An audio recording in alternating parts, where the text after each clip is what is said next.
Pull yourself up by your own bootstraps. I did it, you can do it too. The rich are job creators.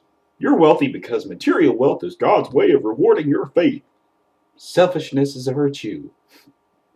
These are but some of the many slogans and platitudes cast about by the American right in the last 30 years in their quest to justify human greed and selfishness and narcissism.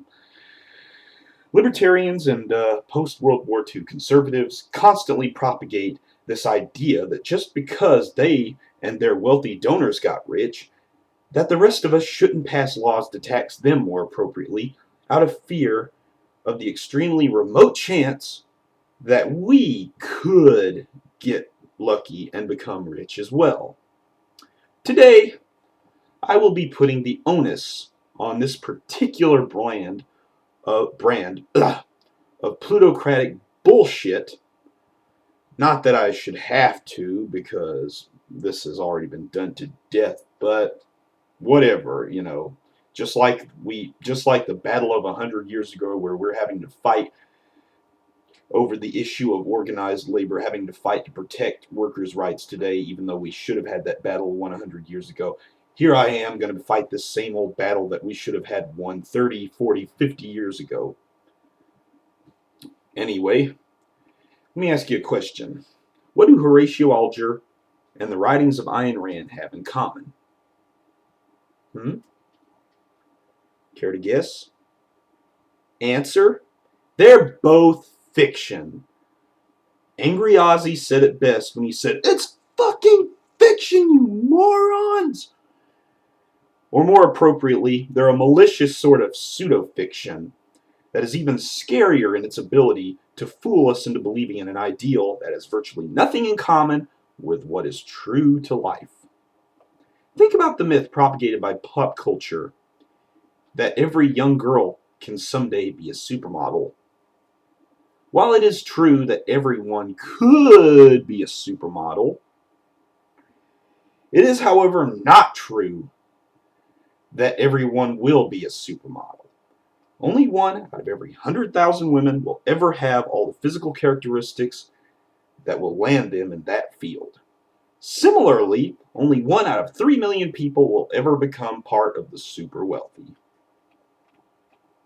Now think about the rat's race that both teenage girls and typically young, white male conservatives put themselves through because they buy into both of these ideals that are as far from reality as one can imagine.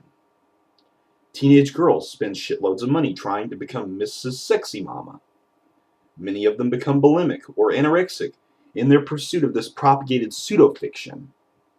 In almost all cases, their pursuit of this much-touted ideal leaves them feeling shallow and empty. Likewise, many Americans that buy into the pseudo-fiction of Horatio Alger and Ayn Rand, or in the evangelical right's case, the prosperity gospel, depending on what kind of right-winger they are, that they identify with, also put themselves through a fucking rat's race that leads them to personal ruin and spiritual destruction. They work hard and sometimes do completely heinous things to their fellow Americans, only to wind up no better off than the other 99% that they themselves deride as parasites and welfare queens. Fiction is fiction. It doesn't matter whether it is aimed at teenage girls and prepubescent girls or grown-ass men. The ideal that's being pushed is in no way true to life, and more often than not leads to broken human beings. We all know this. The question here is, why is it that they don't figure this shit out? Where's the thought? Seriously, you could line these fuckers up and ear to ear and shout down it. I think Whedon Freak put it best when he said that you could line these fuckers up ear to ear, shout down one ear at one end, and it would go all the way through like a wind tunnel. There'd be no thought. Again, if the pseudo mythology, if the fiction pushed by Hollywood that has nothing to do with true life, that's not considered true to life, that is accepted as not being true to life, even though your chances of becoming a supermodel are actually higher than your chances of becoming super wealthy.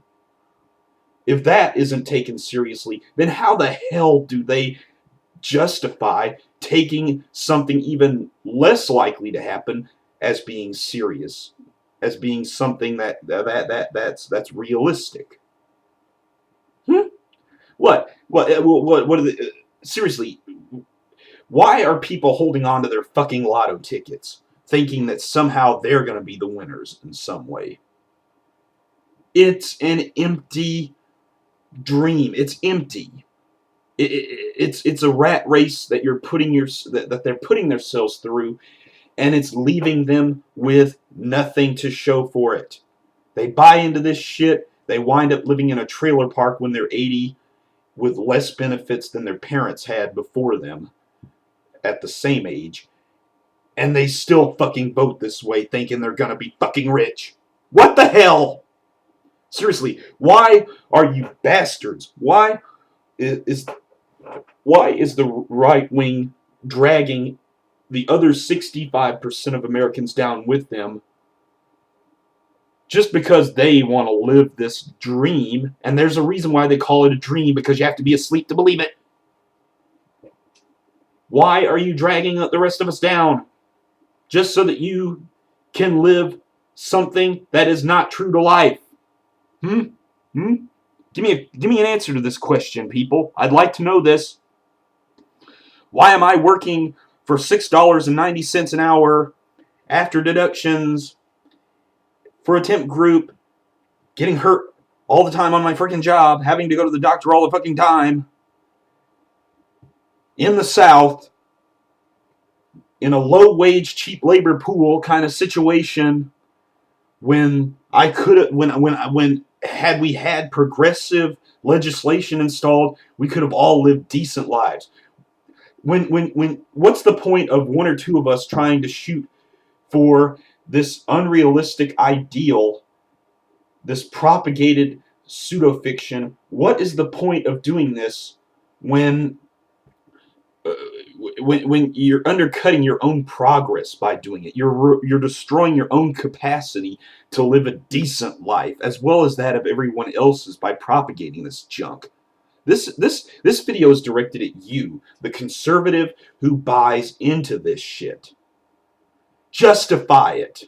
Justify doing shit to us and destroying our public inheritance, destroying the entire 20th century. Justify it to us, doing all of these terrible things to us, just so you can have that 1 out of 3 million chance of being that person who gets super wealthy.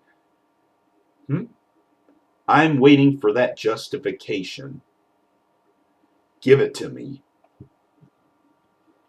Peace out.